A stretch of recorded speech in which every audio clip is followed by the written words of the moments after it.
और आज 46वां श्लोक में प्रवेश करें, उसके भाव में उतरें, उसके अर्थ में उतरें। उससे पहले एक गीत के माध्यम से एक विचार जरूर करें। चाहे सुबह हो चाहे शाम हो, मेरे मुख पे प्रभु का नाम हो। चाहे सुबह हो चाहे शाम हो, मेरे मुख पे प्रभु का नाम हो। चाहे सुबह हो। नाम प्रभु का है अति प्यारा, मन मंदिर में करे उजारा। नाम प्रभु का है अति प्यारा, मन मंदिर में करे उजारा। भव जल से है तारन हारा, कर ले अपना वारा न्यारा, वारा न्यारा। चाहे सुबह हो चाहे शाम हो, मेरे मुख पे प्रभु का नाम हो। चाहे सुबह हो चाहे शाम हो, मेरे मुख पे प्रभु का नाम हो। दुनिया है एक रैन बसेरा, क्यों करता है मेरा मेरा। दुनिया है एक रैन बसेरा, क्यों करता है मेरा मेरा। पगले जग में कौन है तेरा, मोह माया ने तुझको घेरा, तुझको घेरा। चाहे सुबह हो चाहे शाम हो, मेरे मुख पे प्रभु का नाम हो। चाहे सुबह हो चाहे शाम हो, मेरे मुख पे प्रभु का नाम हो। तो क्या करें? क्रोधिमान को दूर हटा ले, मोह माया से पिंड छुड़ा ले। क्रोध मान को दूर हटा ले, मोह माया से पिंड छुड़ा ले। सोए अपने भाग्य जगा ले, डूबती किश्ती पार लगा ले, पार लगा ले। चाहे सुबह हो चाहे शाम हो, मेरे मुख पे प्रभु का नाम हो। चाहे सुबह हो चाहे शाम हो, मेरे मुख पे प्रभु का नाम हो। पल पल बीती जाए उमरिया, जाग जाग अब भी बावरिया। पल पल बीती जाए उमरिया, जाग जाग अब भी बावरिया, दूर बड़ी है तेरी नगरिया, फेंक दे सिर से पाप गठरिया, पाप गठरिया। चाहे सुबह हो चाहे शाम हो, मेरे मुख पे प्रभु का नाम हो। चाहे सुबह हो चाहे शाम हो, मेरे मुख पे प्रभु का नाम हो। यही संकल्प,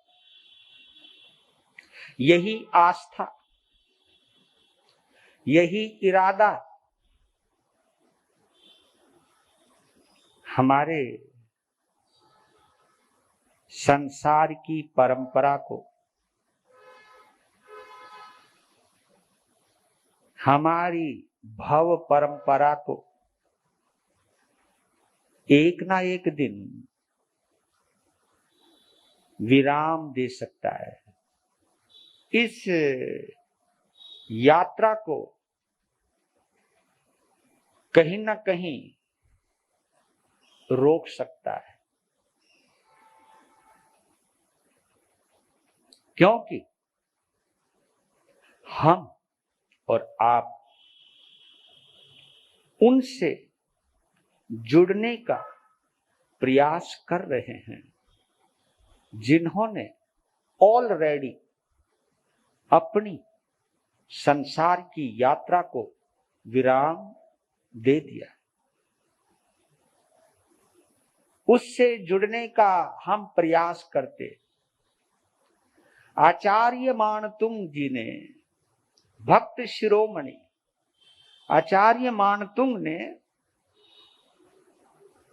ये अद्भुत भक्ताम्र स्तोत्र के माध्यम से जो नाम रसायन दिया है, ये नाम रसायन है, ये नाम औषधि है, ये प्रभु नाम की औषधि है, दवा है।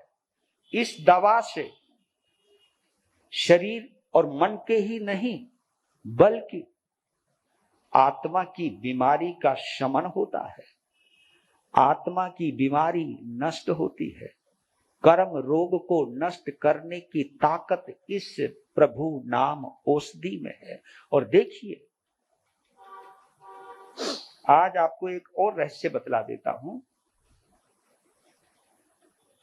जब आचार्य मानतुंग को कारागृह में डाला गया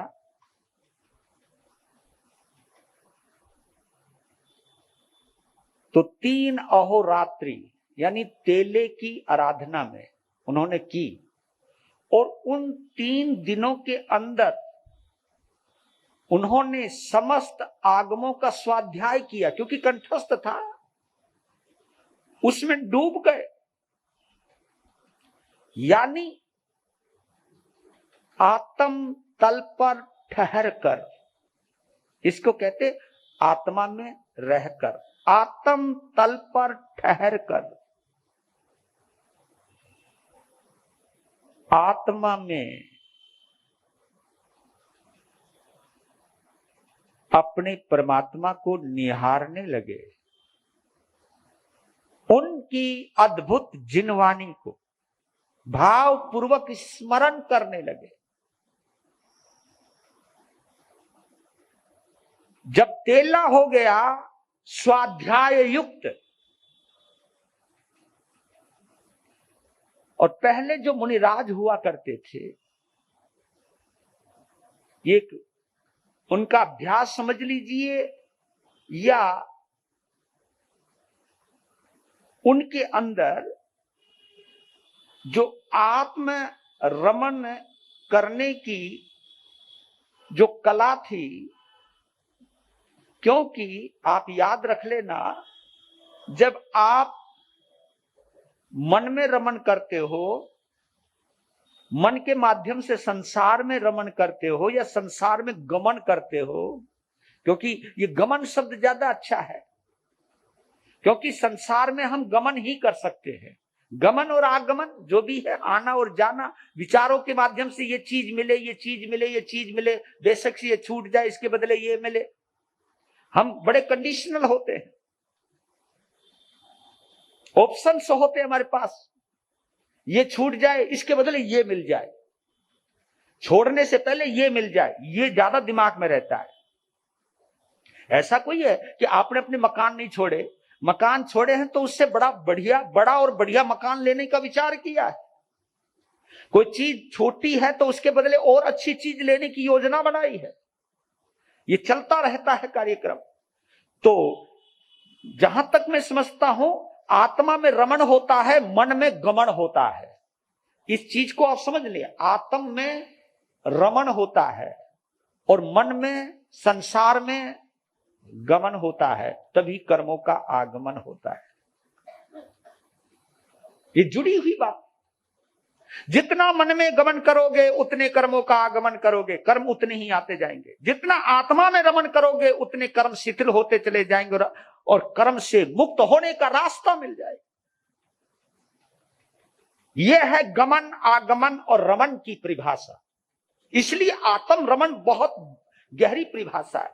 तो स्वाध्याय के माध्यम से उन्होंने आत्मा में रमन किया और आत्मा में रमन करते करते परमात्मा की छवि को निहारा और परमात्मा की छवि को निहार कर एक संकल्प अंदर प्रकट किया कि जिसने इस अवसर्पणी काल के प्रारंभ में जिन शासन की प्रभावना की, जिन शासन की स्थापना की, क्योंकि हमारे इस अवसर्पणी काल के प्रथम तीर्थंकर कौन है?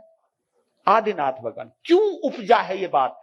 तो उनके अंदर एक बात आई कि जिन्होंने जिन शासन की स्थापना की इस अवसर्पणी काल में, क्योंकि हम भगवान आदिनाथ के बिना भगवान महावीर की कल्पना नहीं कर सकते।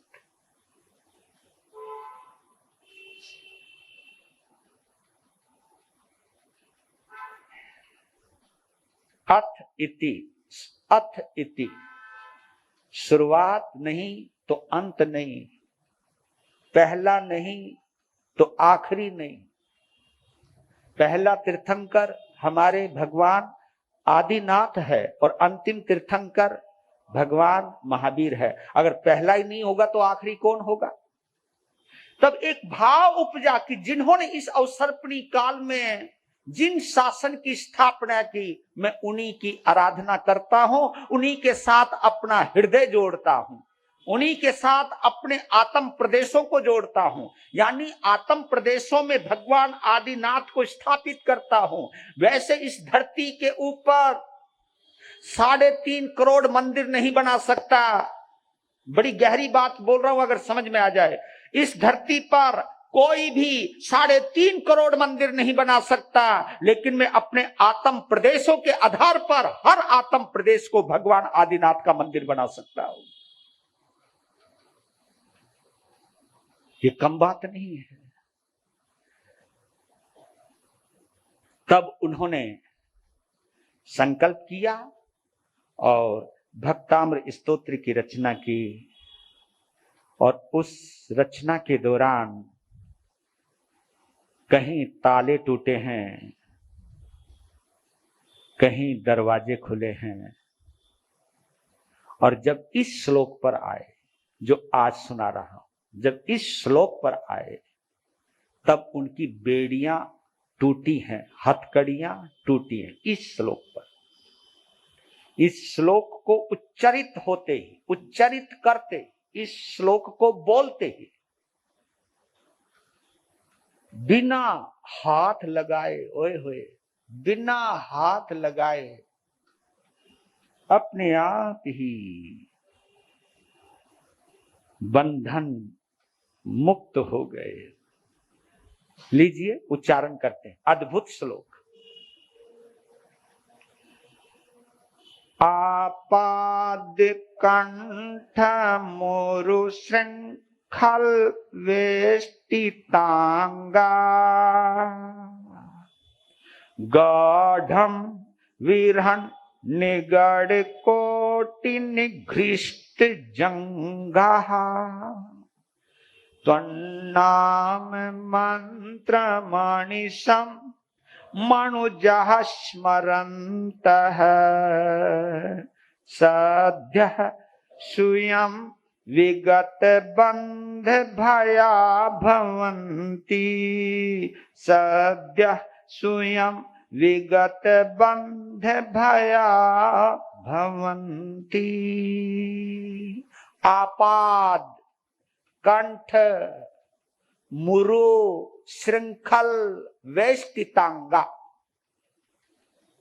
गाढ़म विरहन निगड़ कोटि निघृष्ट जंघा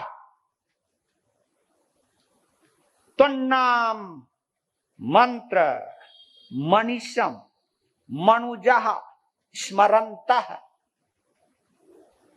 सद्यः स्वयं विगत बंध भया भवन्ति।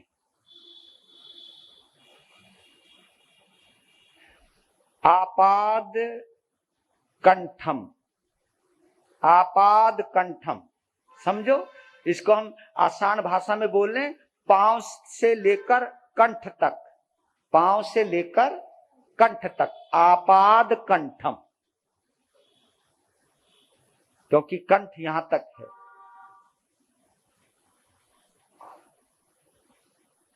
बेड़ियां कंठ से जुड़ी हुई हैं, कंठ से लेकर के पांव तक जुड़ी हुई हैं, बंधे हुई हैं। आपाद कंठम उरु श्रृंखल बड़ी बड़ी सांखले, क्योंकि अब कंठ से लेकर पांव तक है तो बड़ी बड़ी सांखले, उरु श्रृंखल वेष्टित अंगा वेष्टितांगा वेष्टित अंगा वेष्टितांगा, यानी वेष्टित अंगा पूरी जकड़ रखा है, पूरे अंगों को जिसने वेष्टित किया हुआ, जकड़ा हुआ है। और मालूम है उन बेड़ियों के अंदर नुकीलापन है, नुकीलापन, वो बीच में नोकीलापन है, ऊपर से जकड़ी हुई, ऊपर से जो नुकीलापन है वो शरीर में गड़ रहा है, चुभ रहा है। आप ये देखिए, अगर आप किसी की उंगली को इतनी जोर से पकड़ के थोड़ी देर रखो तो निशान पड़ जाते हैं। तो बोल रहे हैं कि आपाद कंठम उरु श्रृंखल वेष्टित अंगा, समझ में आ गया? गाढ़म, गाढ़ कहते मजबूत को, है ना। हम किसी को बोलते ना मेरा उसके साथ बड़ा प्रगाढ़ संबंध है, प्रगाढ़, तो प्रगाढ़ की जगह गाढ़ शब्द आया, गाढ़, क्योंकि गाढ़ के बिना प्रगाढ़ होता नहीं। गाढ़ यानी मजबूत, गाढ़। विरहन यानी विरहत, निगड़, विरहत बड़े को भी कहते हैं, बड़े को। गाढ़ प्रगाढ़ को कहते हैं, विरहत बड़े को कहते हैं। गाढ़म विरहन निगड़, जहां कुछ भी खिसकने का कोई जगह नहीं है, निगड़ मजबूती से। कोटि निघृष्ट जंघा, जिसकी वजह से उनकी जांघें, उनकी छाती छिल गई है। मैं तभी तो कह रहा हूं, इतनी विपरीत परिस्थितियों के अंदर जब जहां शरीर के कोने कोने में रोए में दर्द का वास है, दर्द का वास है, तभी तो कहता हूं क्या गजब की सहनशीलता है। साबित किया है आचार्य मानतों ने। वो है वीतराग प्रभु के आराधक, हम जैसे कायर कहां।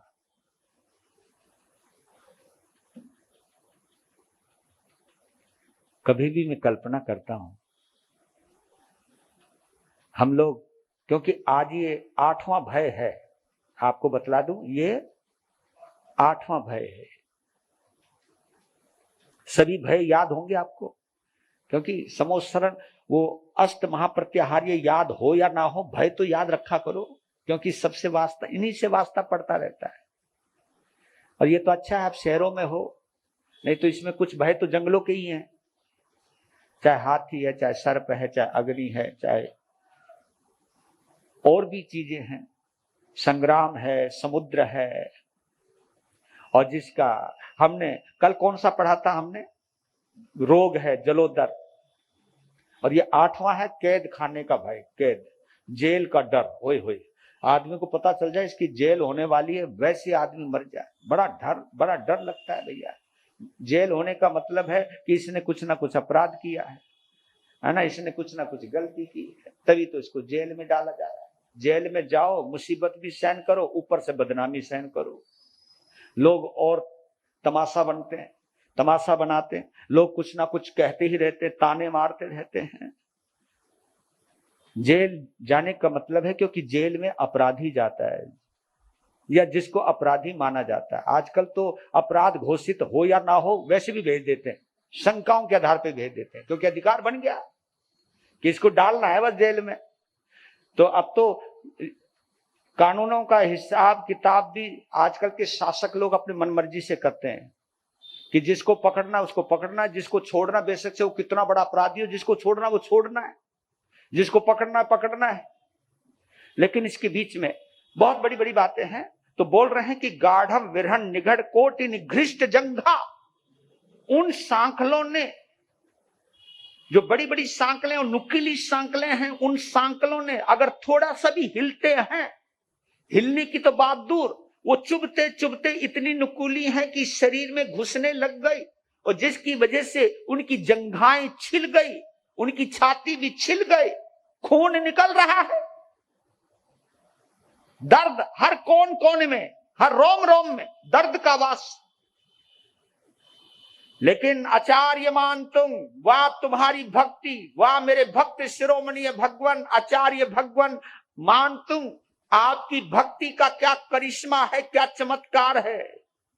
आपने ये साबित किया कि आपकी सहज भक्ति, आपकी सहज तल्लीनता, आपका परमात्मा के साथ सामिप्य का अनुभव, उनके सानिध्य का अनुभव, उनकी उपस्थिति को इतनी निकटता से आत्मीयता के साथ अनुभव करने का अभ्यास, प्रयास, और आपकी दिव्य भक्ति, जिस भक्ति ने आपका आत्मिक हार्दिक संबंध परमात्मा से जोड़ दिया, और उस संबंध ने एक करिश्मा करके ये दिखाया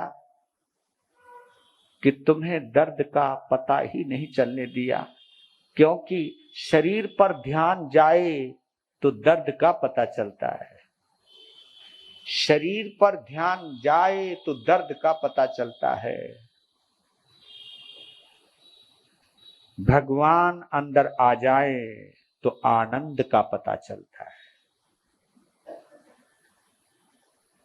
भगवान से मिलन का आनंद जब गहन हो जाता है, गहन, गहन यानी गहरा हो जाता है, तो दर्द का पता ही नहीं चलता। ये किसने साबित किया? ये आचार्य मानतुंग ने किया है, और तभी ये चमत्कार हुआ है। हम भगवान से भी जुड़े रहते हैं और दर्द से भी जुड़े रहते हैं, आधे भगवान से आधे दर्द से। होगी ना बात, दुविधा में दोनों गए, माया मिली ना राम, इसलिए तो कुछ होता नहीं, ना तो भगवान से पूरी तरह जुड़ पाते, ना उससे जुड़ पा रहे हैं, कि बीच बिचौलिया, बीच बीच में हम खेल खेलते रहते हैं, उसका प्रभाव है। तो नाम मंत्र,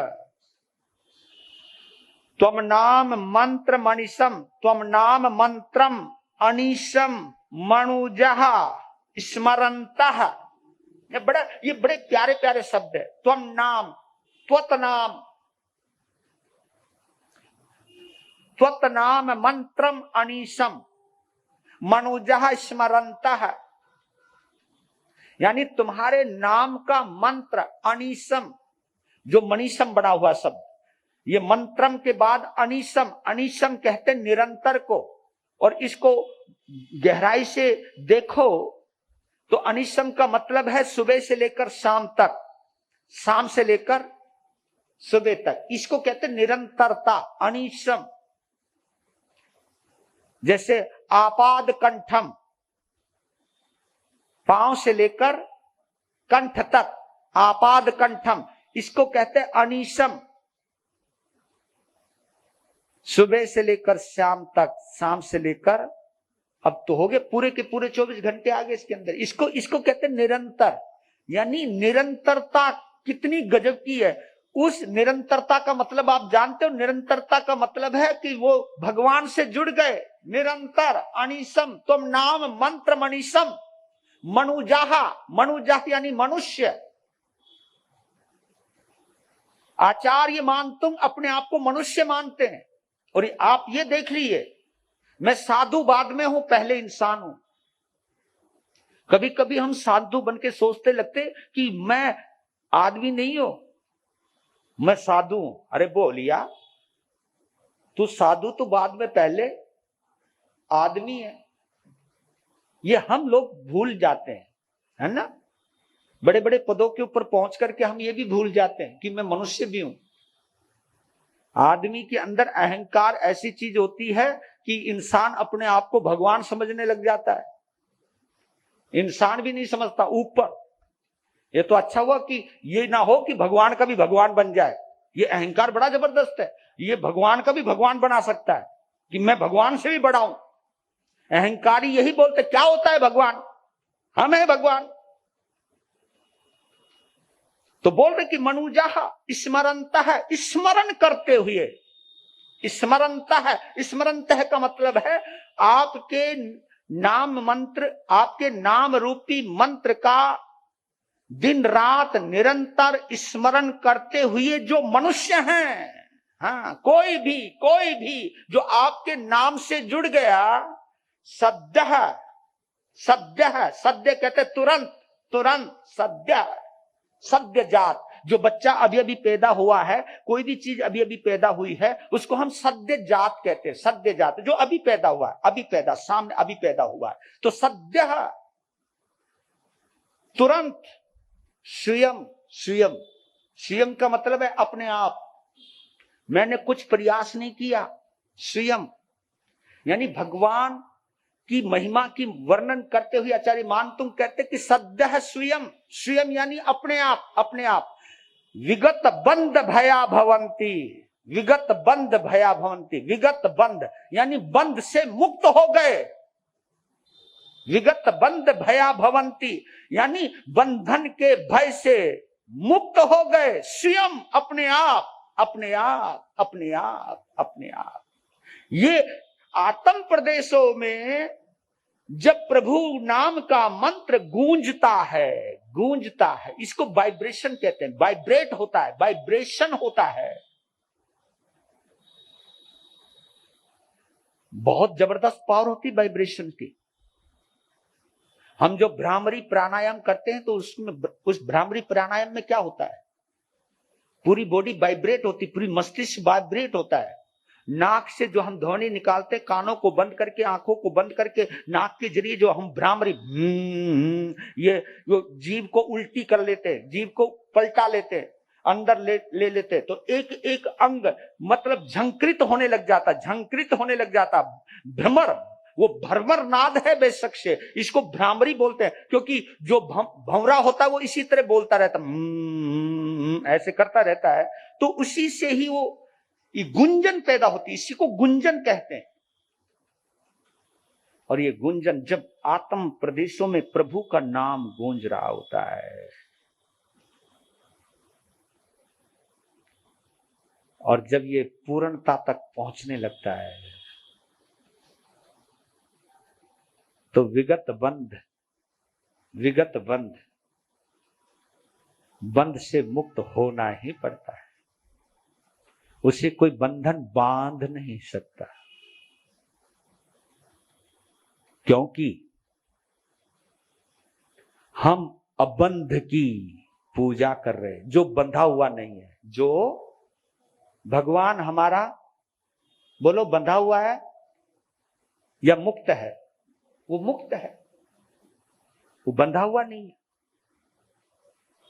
और हम बंधे हुए हैं, वो बंधा हुआ नहीं है। इसलिए हमको प्रेरणा दी, अगर तू बंधन से मुक्त होना चाहता है तो उसकी शरण में जा जो बंधन से मुक्त है।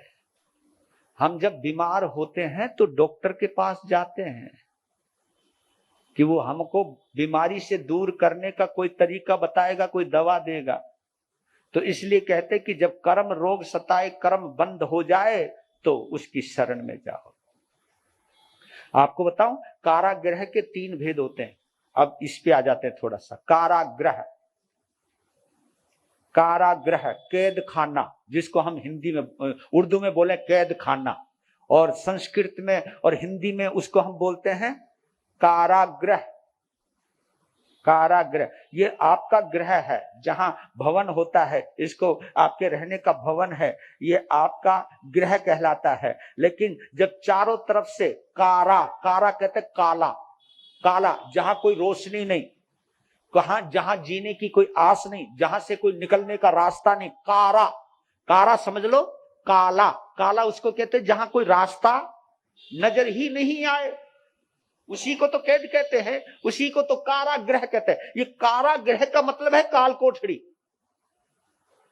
इसलिए आपने देखा होगा जो जेल होती है, सेंट्रल जेल होती है, उनकी दीवारें बहुत ऊंची ऊंची होती है, ऊपर बिजली के तार और ऊपर से टावर, वॉचमैन। वह बच्चे निकलेगा कहां से? ये कारागृह 3 प्रकार का होता है। आपने कभी चेक किया हो या नहीं किया हो? एक तो परिवार और संसार का कारागृह होता है। कारागृह है, मैंने एक दिन बोला भी था आपको। यहां पर आप सब पैरोल के ऊपर आए हुए हो। पैरोल तो समझते होंगे, हाँ, पैरोल पर छूट के आए यहां, मतलब मुक्ति नहीं है। दुकान पे जाओ चाहे कहीं पे जाओ ना, कि बच्चा आ जा, पैरोल पर छोड़ा है। और मैंने तो बड़ी कमाल की बात देखी, आज का आदमी होटलों में चला जाए और क्लबों में चला जाए और बड़ी बड़ी जो मदशालाएं हैं उनमें चला जाए, घर वालों को डर ही नहीं लगता, उनका कोई बात नहीं। और थानक में आ जावे, 2-3 घंटे ज्यादा रुक जाओ, अबे क्या बात हुई भाई, आयो नहीं। और मैं कभी सोचता हूं कि बंदा कहीं दूर चला जाए और होटलों में मस्ती, मारने तो मस्ती, ये तो अपना ही धंधो है, ये तो अपना ही काम है। लेकिन इस स्थानक में आ जाए, 5 समाई कर ले, गुरु महाराज के पास रहने लग जाए और 4-5 घंटे हो जाए, धड़कन बढ़ जाती है। दिखवाते हो, सूचना दिलवाते उनके की बात हुई, आयो नहीं। हाँ, चलो मेरे सहयोग से तुमको ये आपदा झेलनी नहीं पड़ती, क्योंकि मैं तो 1 ही घंटे में छोड़ देता हूं कि जाओ यार अपना अपना धंधा करो, क्यों मुसीबत में अपने आप को डालते हो। तो बोल रहा है, परिवार और संसार भी एक कारागृह होता है, एक सरकारी कारागृह होता है, एक कर्म का कारागृह होता है। ये 3 कैद खाने, 3 जेल हैं ये। परिवार भी और संसार की भी एक जेल है, सरकारी जेल है। अब देखिए, आचार्य भगवान, जब हम आरंभ परिग्रह को छोड़ करके संत बनते हैं तो परिवार के कारागृह से हम, है ना, हम मुक्त हो गए। मतलब जैसे आरंभ परिग्रह छोड़ा, साधु बाना लिया, अगर अंदर से, भाई अगर अंदर से वो परिवार से जुड़ा हुआ तो मैं कह नहीं सकता हूं। आजकल परिवार से जुड़े रहते हैं, आजकल साधु संत भी कहते महाराज ये गोत्र है, हम उस घर के हैं, उस खानदान के हैं। कभी कभी संत कह देते हम कोई छोटे मोटे खानदान के नहीं है, ऊंचे खानदान के हैं। अरे मैं बोला तेरा उस खानदान को क्यों बोलता, तू भगवान महावीर के खानदान का है, छोड़ना उस बात को, वो बातें याद आती रहती हैं। हम इतनी दुकान छोड़ के आए, इतना मकान छोड़ के आए, इतना व्यापार छोड़ के आए, अरे भरा पूरा परिवार छोड़ के आए। अगर जिसकी याद आ रही है वो अभी छोड़ा नहीं है। हाँ, ये हमें समझ लेना चाहिए, जिसकी याद आ रही है। और कोई भी पारिवारिक जन आता है, कोई विशेष भक्त आता है या चाहे कोई भी आता है, हमारे चेहरे पर मुस्कुराहट अगर छाती है तो इसका मतलब अभी मामला अंदर भाई गड़बड़ है। ये तो मैं भी स्वीकार करता हूं, गड़बड़ है मामला। क्योंकि यही किसी को देखकर आंखों में विशेष चमक आए और किसी को देख के ठीक है ठीक है ले, तो ये जो चीज होती है ये अंदर के भेदभाव से आती है।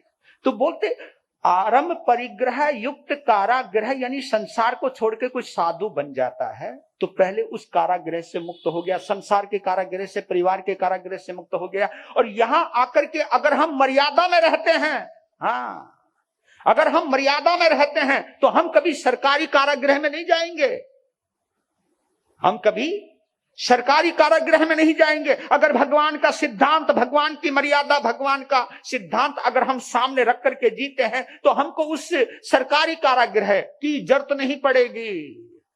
अगर आत्म प्रदेशों में परमात्मा गूंजने लग जाए, अनिशम, दिन रात निरंतर उसी की धुन में जुड़ जाएं, उसी की धुन लग जाए, उसी के स्मरण से जुड़ जाएं, उसी की स्मृति से जुड़ जाएं, परमात्मा से जुड़ जाएं, भाव में कहीं मलिनता ना आए। क्योंकि भगवान से जुड़ोगे तो मलिनता नहीं आएगी, मैं सच कहता हूं, कभी भी देख लेना। अगर आप संतों से जुड़े हो, संतों की याद आती है तो मलिनता नहीं आती है। हाँ, और दुनिया में रहोगे, दुनिया के चेहरे अगर याद आएगा तो उसी के साथ आपके भाव ऊपर नीचे होते रहेंगे। उसमें कोई मित्र का चेहरा, कोई शत्रु का चेहरा है, और कोई भी चेहरा आपके सामने आता है तो उसके बीच में आप जुड़े हुए रहते हो, ऊपर नीचे होते रहते हो। तो इसलिए कहते कि भगवान से अगर जुड़ जाओ, वीतराग से अगर जुड़ जाओ, संभाव, क्योंकि उनसे जुड़ने का मतलब है संभाव आएगा ही आएगा, आएगा ही आएगा। और संभाव में आए बिना, क्योंकि भगवान से जुड़ने का मतलब है आपके अंदर संभाव आएगा ही आएगा। और संभाव में अगर आपके अंदर और हमारे अंदर निरंतरता रह जाए, निरंतरता रह जाए, कंटिन्यूटी रह जाए, एक अनवरतता रह जाए, तो हमारे कर्म के कारागृह से मुक्त करने की ताकत इस परमात्मा में है। वो पता नहीं घड़ी कब आएगी, हम इसलिए तो उन्हें पुकारते हैं, आप तो मुक्त हो गए, हमको कब करोगे। वो तो नहीं करेंगे, वो तो ये तो कहते भाई मैं तो नहीं करूंगा, मैं तो हो गया। हाँ, जिस रास्ते पे मैं चला हूं, भगवान की पूजा करते करते, परमात्मा का ध्यान धरते धरते अगर आप आनंद से जुड़ गए, आनंद से जुड़ गए, सच्चिदानंद से जुड़ गए, मैत्री भाव से जुड़ गए, ये अच्छा शब्द है मैत्री भाव। मैत्री भाव आप जल्दी समझ जाओगे, क्योंकि परमात्मा से जुड़ने का मतलब तुम पता नहीं क्या क्या समझ जाते हो। आत्मा से जुड़ते हो, परमात्मा से जुड़ते हो तो उसकी एक फलश्रुति होती है। फलश्रुति, फलश्रुति यानी उसका परिणाम, उसका परिणाम है आपके अंदर मैत्री भाव आएगा। परमात्मा से जुड़ने का मतलब है हमारे अंदर मैत्री भाव आएगा ही आएगा। अगर भगवान से जुड़ने के बाद भी अगर मैत्री भाव नहीं आया है तो इसका मतलब अभी हम भगवान से नहीं जुड़े हैं। इसलिए हम आपको समझा रहे हैं, ये आचार्य मानतुंग समझा रहे हैं। उत्तराध्ययन सूत्र में एक बड़ा प्यारा शब्द आता है, नेह पासा भयंकरा, नेह पासा भयंकरा। उत्तराध्ययन सूत्र का एक शब्द आता है। जब केसी स्वामी गौतम स्वामी से सवाल करते हैं कि आप इस संसार के सभी प्राणी बंधे हुए हैं, आप निर्बंध होकर के, मुक्त होकर के कैसे रहते हो? या तो हर कोई बंदा बंधा हुआ है और आप मुक्त कैसे हो? सबसे बड़ा बंधन कौन सा है? ये सवाल पूछा है केसी स्वामी ने गौतम स्वामी से। तो उस समय कहा कि इस संसार में केवल बंध तो दो ही होते हैं, राग और द्वेष। इन्हीं में बंधता है आदमी, इन्हीं में बंधता है, और इन्हीं में बंध कर ही कर्म बंध करता है, और कर्म बंध करके ही संसार से बंधा हुआ रहता है। मैंने उस राग द्वेष का छेदन कर दिया है, बस उसको नष्ट कर दिया है, और मैं आनंद में रहता हूं, सच्चिदानंद में रहता हूं। नेह पासा भयंकरा, और पक्की बात है। आपने देखा होगा जिस समय एक रामायण का प्रसंग आता है, हनुमान जब सीता मां को खोजते खोजते श्रीलंका पहुंचे, और श्रीलंका में जब वो अशोक वाटिका में पहुंचे, और अशोक वाटिका में जब मां सीता को देखा, अब सीता ने हनुमान को तो देखा नहीं, देखा तो हनुमान ने भी सीता को नहीं था, क्योंकि राम ने पहचान बताया था, अगर वो पूछने लग जाए किसी अनजान व्यक्ति से, वो बात करती नहीं है, अगर तुम पर कोई संदेह आ जाए तो तुम मेरी एक मुद्रिका ले जाओ, मेरी एक ये अंगूठी ले जाओ, इस अंगूठी को देखते तुरंत पहचान जाएगी ये मुद्रिका राम की है, और राम की मुद्रिका जिसके हाथ में है वो राम का ही भक्त है, तब वो आपसे बात करेगी। तो उन्होंने मां के साथ कुछ ना कुछ, क्योंकि बच्चा है, बच्चा तो खिलवाड़ करेगा ही मां के साथ, और उनके आगे अंगूठी फेंक दी ऊपर से, क्योंकि वो तो ऊपर बैठे हुए हैं, वो अंगूठी फेंक दी। अंगूठी देखी सीता ने, जैसी अंगूठी को देखकर, ये अंगूठी तो मेरे राम की, मेरे स्वामी की है, कौन है? उसी वक्त हनुमान कूदे और मां को प्रणाम किया, कहा कि मां, मैं ही राम भक्त हनुमान हूं, ये मुद्रिका मैं ही लाया हूं, मेरे राम, मेरे भगवान ने मुझे दी थी पहचान के लिए, क्योंकि आप बिना आइडेंटिटी के किसी से बात करोगी नहीं, तो मुझको तो यही प्रमाण है हमारे पास। हनुमान को देखो कितना गहरा संबंध रहा होगा, ये आत्मा का संबंध है। परिचय हाल चाल पूछकर जब जाने लगे, तो भाई बानर हैं, बंदर हैं, तो कुछ ना कुछ तो तूफान मचाएंगे। तो क्या किया उन्होंने, अशोक वाटिका उजाड़ दी, और अशोक वाटिका से बड़ा लगाव था रावण का जो बेटा था इंद्रजीत, उसको बड़ा लगाव था कि वो घूमता था उसी के अंदर, आनंद लेता था, और वाटिका थी बड़ी गजब की, जिसका नाम ही अशोक वाटिका। अशोक वाटिका ये, अगर थोड़ी बहुत शरीर में कोई रोग भी आ जाए तो उस वाटिका से अंदर जाते ही रोग खत्म, बीमारियां खत्म, एकदम ताजगी, एकदम स्फूर्ति आ जाती थी।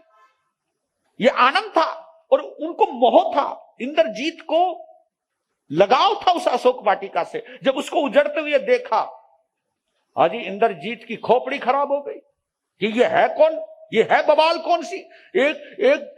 एक हाथ से एक पेड़ उखाड़ता, दूसरे हाथ से दूसरा पेड़ उठाता, मुंह से दूसरा उखाड़ देता, 1 मिनट में कमाल है। जिन पेड़ों को जमाने में जमाना लग गया, उसको उखाड़ने में 1 पल लगा दी। इतना गुस्सा आया, बहुत प्रयास किया, सेना लगा दी, सेनाओं को भी यूं उखाड़ करके फेंक रहा है, यार ये तो बवाल है। तब नागपाश जो उनकी साधना से मिला था, तो नागपाश को ब्रह्मास्त्र था उसका, कि जब जिससे बात ना बने तो फिर ब्रह्म अस्त्र छोड़ा, नागपाश। नागपाश ने जकड़ लिया, हनुमान को पकड़ लिया, पकड़ के लाए रावण के दरबार में, और खड़ा हुए, सीधे खड़े हुए, नीचे मुंह लटकाए। इंद्रजीत बोलता, बड़ा अकड़ रहा था, हैं? इसको पटक, उसको पटक, अब पटक। जैसे ये भाषा बोली इंद्रजीत ने, तो रावण ठहाका लगाया। रावण की हंसी तो बड़ी जबरदस्त है, जब हा हा हा करके हंसते तो हम कह देते कि भाई लगता है वो संस्कार अभी कभी पुराने जमाने में रहे होंगे, उसी के दरबारी, तभी तो इतने जोर से मारे ठहाका लगाया। और रावण जब ने ठहाका लगाया तो सारी सभा ठहाका लगाने लगी। उन ठहाकों के बीच में अपने परमात्मा का तेज याद आया, परमात्मा से दिल लगाया, एक ही शब्द उच्चारा, जय सिया राम। ये कहते ही नागपाश ऐसे टूट गया जैसे कच्चे सूत के धागे टूटते। ये है नाम स्मरण की ताकत। जैसी वो तर करके टूटने लग गया, नागपाश का बंधन टूट गया। सबके जो अभी ठहाका लगा रहे थे, सबके चेहरे उतर गए। ये मैं आपको बतला रहा हूं कि नाम की शक्ति कितनी जबरदस्त है। इसके विपरीत एक छोटा सा उदाहरण और देता हूं। एक मुगल बादशाह ने राजस्थान के एक महाराणा के पास, जिस राज्य के ऊपर उनकी नजर थी, एक पहलवान को भेजा और आदेश दिया था, एक संदेश लिख करके भेजा था कि मैं तुम्हारे दरबार में इस पहलवान को भेज रहा हूं। तुम्हारे पास केवल दो ही विकल्प है, या तो उसे हराओ, खुद हराओ, या किसी से भी हराओ। या तो उस पहलवान को हराओ, अगर नहीं हरा पाओ तो मेरी गुलामी स्वीकार करो। और पहलवान इतना जबरदस्त था, ओए होए, उसकी बाजू, अपन तो कागजी पहलवान है, समझ रहे हो ना, अपन तो कागजी पहलवान है भैया। और उसकी बाजू इतनी तेज, उसका शरीर इतना विशाल, उसको देखते तो सबको पसीना आ गया। किसी की हिम्मत नहीं हुई भरे दरबार में उस चुनौती को स्वीकार करने की। महाराणा लोग, राणा लोग बड़े खुददार हुआ करते थे। कहा कि अपमान ही हो जाएगा देश का जब किसी में बल नहीं देखा, किसी में दम नहीं देखा। तो महाराणा ने खुद घोषणा करी कि फला तारीख को मैं लड़ूंगा। और जब कोई नहीं आया तो क्या करे, कि चुनौती को स्वीकार करना ही उसका धर्म था। जैसे उस चुनौती को स्वीकार किया महाराणा ने, सारे राज्य में दहशत फैल गई, क्योंकि सब जानते थे हमारा मालिक अगर मर गए तो हम अनाथ हो जाएंगे, और हमारा मालिक अगर मर गया तो यहां पर उनका राज हो जाएगा जहां हम सभी असुरक्षित हो जाएंगे, और महाराणा इनका मुकाबला नहीं कर पाएंगे। ये चीज बच्चे बच्चे में घुस गई, सब लोग उदास हो गए, और ये उदासी बहती बहती बहती कारागृह तक पहुंच गई, जेलर तक पहुंच गई। जेलर भी अपना मुंह लटकाए और हाथ माथे पे टिकाए। सो क्या होगा, क्या होगा, चेहरा उतरा हुआ। उसके सामने कैदी जेल के अंदर खड़ा खड़ा ये नजारा देख रहा है, और कहा, जेलर क्या हुआ, ये तुम्हारे चेहरे के 12 क्यों बज रहे? मूड खराब, बोला नहीं।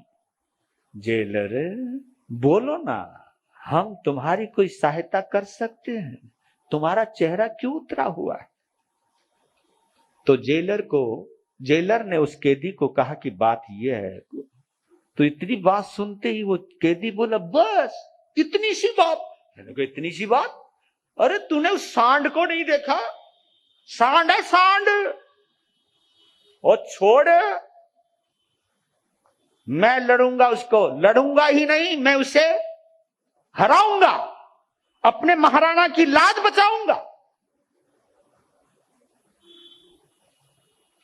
जेलर को एक बार तो हंसी आई कि क्या बोल रहा है ये, पर लेकिन उसका कॉन्फिडेंस देख करके जेलर राणा के पास गया, राणा को बुला के लाया, कहा कि ये कैदी उससे लड़ने को तैयार है। राणा ने कहा, तू लड़ेगा उससे? जी, आप इजाजत दो। कुछ राहत मिली राणा को, कहा कि ताले खोलो, बेड़ियां खोलो। तब वो कैदी कहता है, हे राणा, मेरी धृष्टता माफ करना, इसकी कोई जरूरत नहीं, ये काम मैं अपने आप कर दूंगा। बस उसने अपने शरीर में एक ऐसी अंगड़ाई ली, सारी बेड़ियां हथकड़ियां टूट गई और इतनी बड़ी सलाखें थी, उनको यूं हटा दिया और बाहर आ गए। ये दृश्य देखा राणा ने, कहा कि इतना बल, इतनी ताकत होने के बावजूद भी तू अभी तक कैद में क्यों पड़ा है, तू भागा क्यों नहीं? कहा कि बच्चों के मोह में नहीं भागा, अपनी जवान पत्नी की सोच के नहीं भागा।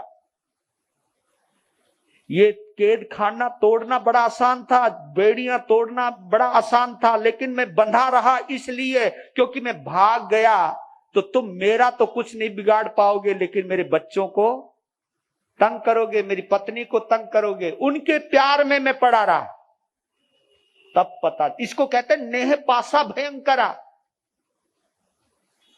तब सोचने को उसको हराया, लाज बचाई, सम्मान पाया। लेकिन इतना बल होने के बावजूद भी हमारा जो मोहनीय कर्म है, ये हमारे आत्म बल को रोक करके रखता है। नहीं तो इस आत्मा में इतना बल है, कारागृह के हथकड़ी बेड़िया तो क्या, ये तो कर्मों के बंधन तोड़ सकता है। इतना आत्मा में बल है, क्योंकि इसी बल के प्रभाव से पता नहीं कितने संत अरिहंत बने हैं।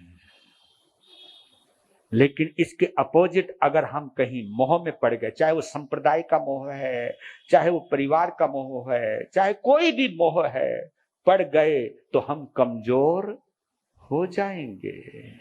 तो ये चीज इस श्लोक के माध्यम से बता रहे हैं कि तुम नाम मंत्र मनीषम मनुजय स्मरंत सद्य स्वयं विगत बंद भया भवंती।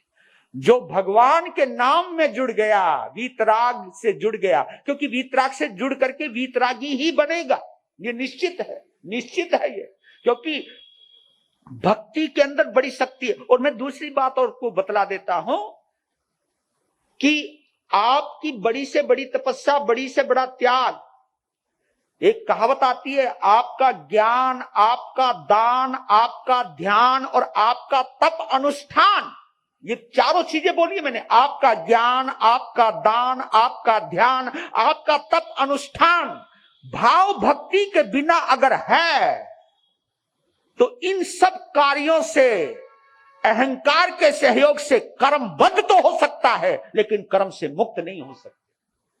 यानी आपका ज्ञान बिना भाव भक्ति का, आपका दान बिना भाव भक्ति का, आपका ध्यान बिना भाव भक्ति का, आपका तप अनुष्ठान बिना भाव भक्ति का अगर है, तो इससे कर्म निर्जरा नहीं होगी, बल्कि कर्म बंधन हो सकता है, अहंकार आ सकता है, और अहंकार आएगा तो कर्म बंद हुए बिना नहीं रहेगा।